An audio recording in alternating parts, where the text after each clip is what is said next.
praises for Jamaica's historic Olympic team. Prime Minister confident about the Economic Growth Council's pledge of 5% growth in 4 years. And justices of the peace urged to assist the process of crime fighting. You're watching Jamaica House Weekly. I'm Carrie-Ann Smith. Prime Minister Andrew Holness reacting with delight as he watched the men and women's 4x1 teams take home gold and silver at the Rio Olympics Friday. I'm very proud. I'm very happy. And I know that every single Jamaican is proud and happy about the performance of our athletes. Those who have won medals and those who didn't win medals. They've all given of their best. Just to reach the Olympics, just to stand on that world stage shows that you have accomplished something significant. And our athletes are our flag bearer in whatever sport they participate in. And they do so with great pride, bravery and courage. And we owe them a lot. Jamaica finished third in athletics with 11 medals, 6 gold, 3 silver and 2 bronze. Mr. Holness said government was planning a function befitting of our athletes' performance. And the Prime Minister, who had been in Brazil earlier to open Jamaica House in Rio, says Jamaica is poised to benefit in a number of areas, including tourism. What I witnessed firsthand was travel agents coming in, asking questions about Jamaica, about our packages, having our food, literally getting tutorials on Jamaica. I'm confident that we will achieve 5% growth within the next 4 years. Prime Minister Andrew Holness standing by the Economic Growth Council EGC's commitment made back in April when the group was established. The nation received an update on the EGC's work at its first quarterly press conference last Wednesday. Over 50 stakeholder consultations have been held with public and private sector, the opposition, multilaterals, civil society and unions to garner their concerns and suggestions on how to move the country forward. Prime Minister Holness says government is ensuring that it plays its role as facilitator and creator of an enabling environment for growth. It's not something that we can enforce.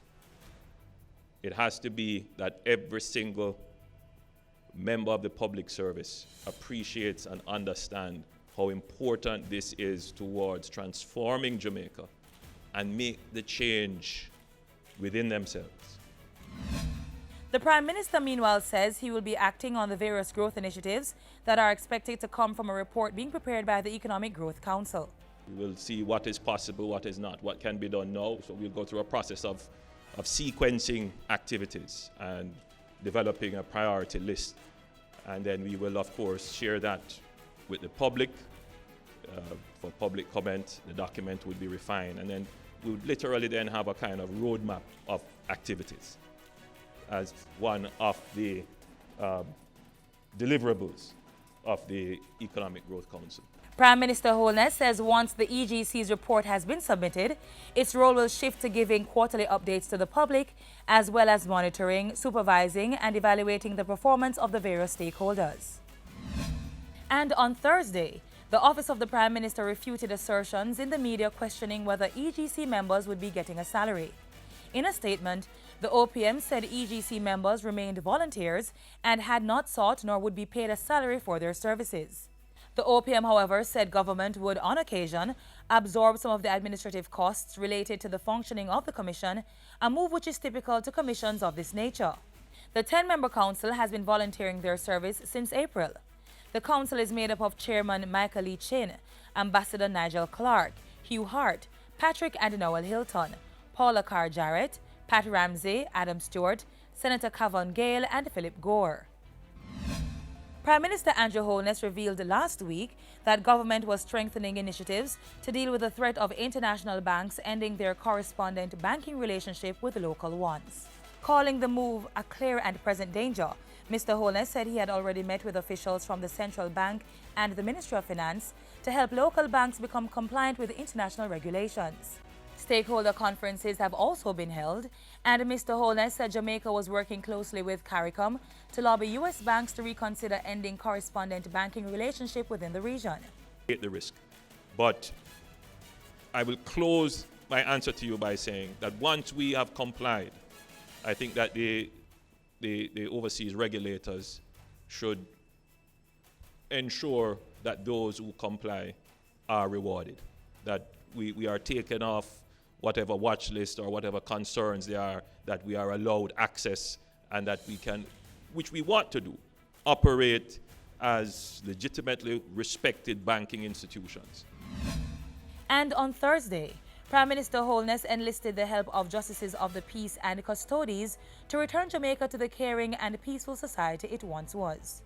And the custodies are a key part of the framework of rebuilding Jamaica as a peaceful, caring, loving, dignified society.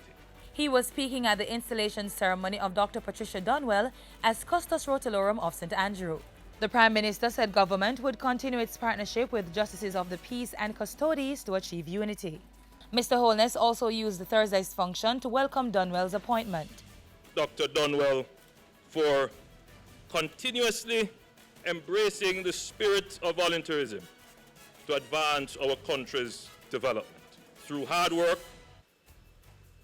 preparation, discipline, focus, and motivation, Jamaica can achieve much more than it is doing. And that's how we close out Jamaica House Weekly. We return next time with more of the news stories coming out of the office of the Prime Minister.